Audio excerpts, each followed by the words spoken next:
So there's really 3 different ways that you'd be able to know if your e-com store would have the ability to get to 100K in monthly profit with Google Ads. Now, when it comes to these stores, we've seen a lot of stores come across the desk that we've worked with over the last 5 years. Some you can tell almost right away you're not gonna be able to scale them out. Some you get really excited about because you know if you hit with a killer ad strategy and they have really good assets on the back end, you're gonna be able to scale it out and make them a ton of money. These are the top 3 things that we see when looking at stores to see if they have the ability to scale. Number 1 is gonna be, is the market big enough? Even if you have the best product in the world, if there isn't a big enough market to scale into, you're gonna have a really, really hard time to be able to get to those numbers. You can sometimes create your own market on the YouTube, Facebook side. It's just substantially more work and sometimes it doesn't always go as well as you'd hope it'd go. When it comes to evaluating your market on a Google Ads side, at least, there's a couple things you can do to see what the market looks like. We have a separate video on doing keyword math. I'll talk about it a little bit right now, but really what you're looking for is of the best terms you can go after.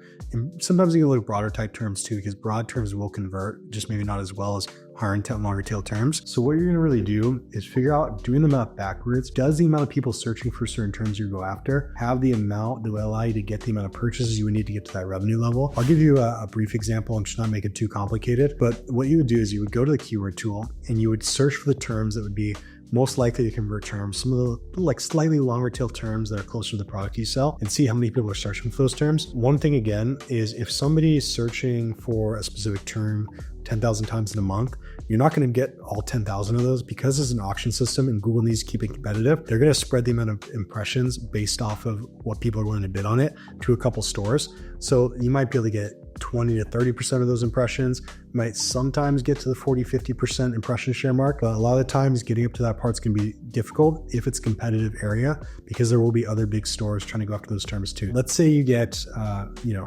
10,000 impressions, not correlated to the impression share part, but let's say you get 10,000 impressions for a term, and then you have a 5% click-through rate for that term on search. Usually 5% is a pretty good click-through rate when it comes to getting people to the website.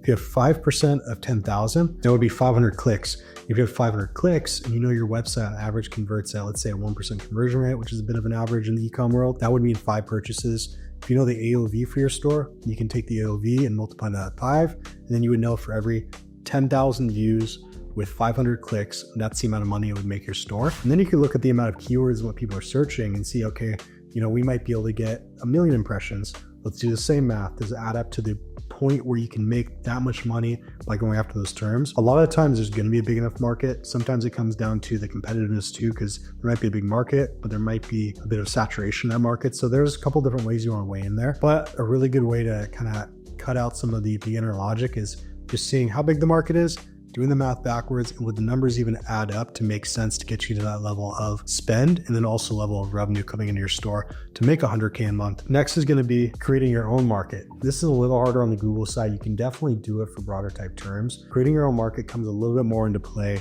on the Facebook side because you can get into such low CPMs, really get really cheap views, and then kind of farm out people who become aware of your product that you eventually sell to. That being said, it can definitely happen. Now, there's 2 areas you would do that on the Google side. There's going to be YouTube, and there's going to be Google broad terms, right? So there's going to be people who might be searching for terms that are related to your product. Maybe they don't know they need the product yet. They don't know where to get it. They don't know who to trust. So that would kind of be a gray area in the middle, but I would still consider that creating your own market because they might not be actively searching for your exact type of product yet. So you can definitely do that. I would say do not rely on that on the Google side because most of the time when we're scaling at a store, we're capturing demand for the client. When you capture demand, you have an upper hand because they're already halfway there. They want to buy the product. They just need to find a trustworthy store to actually purchase from. It's kind of an honorable mention.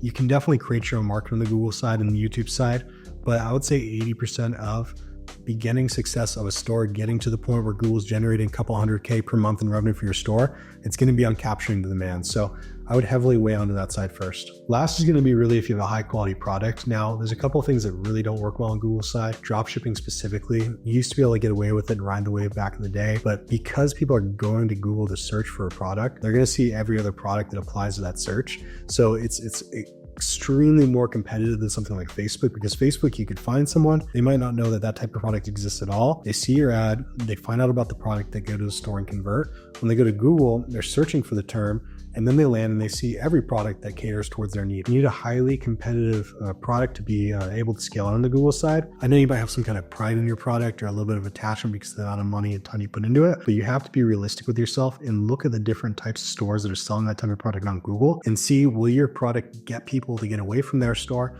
and purchase on your store? And usually you can tell, right? Because you will see the different types of branding people have, types of product, what unique identifiers you have for your product. I mean, if you do have those things, you will be able to convert that traffic and you will be able to take over market, but do not lie to yourself because you can spend a lot of money trying to get the data to prove that to you. When you look at the different websites and see, okay, they might have maybe the same type of product or it's very similar. There's not really many identifiers that could differentiate. So don't lie to yourself. Make sure to be realistic.